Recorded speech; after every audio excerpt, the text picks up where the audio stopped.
नमस्कार, Skymet weather report में एक बार फिर आपका स्वागत है। मैं हूं देवेंद्र त्रिपाठी। सुस्त शुरुआत के बाद मानसून ने जल्द रफ्तार पकड़ी और बड़ी तेजी से इसने देश के प्रायद्वीपीय और पूर्वोत्तर राज्यों पर दस्तक दी। पश्चिमी तटवर्ती भागों में ये इस समय सक्रिय बना हुआ है। पश्चिमी घाटों पर एक ट्रफ रेखा बनी हुई है, जिससे अगले 2-3 दिनों के दौरान कोंकण, गोवा और कर्नाटक के तटीय शहरों में जोरदार मानसूनी बारिश देखने को मिल सकती है।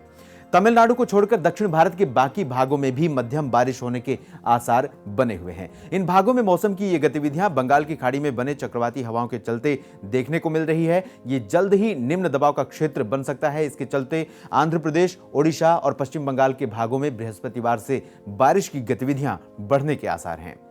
अरब सागर में भी एक चक्रवाती हवाओं का क्षेत्र विकसित हो रहा है। इन दोनों चक्रवाती हवाओं के चलते देश के दक्षिणी, मध्य और पूर्वी भागों में वर्षा की गतिविधियां बढ़ सकती हैं। साथ ही इससे पश्चिम बंगाल, ओडिशा, छत्तीसगढ़ और बिहार के इलाकों में मानसून के आगे बढ़ने की भी संभावनाएं बढ़ जाएंगी।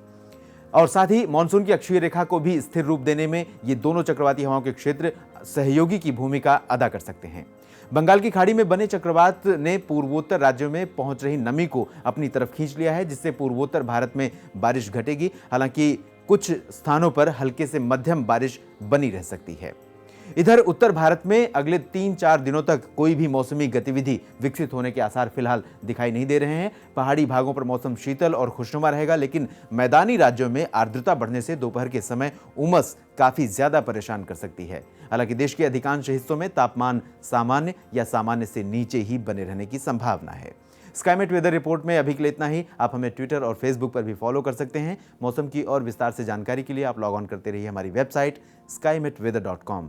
अब अनुमति दीजिए। नमस्कार।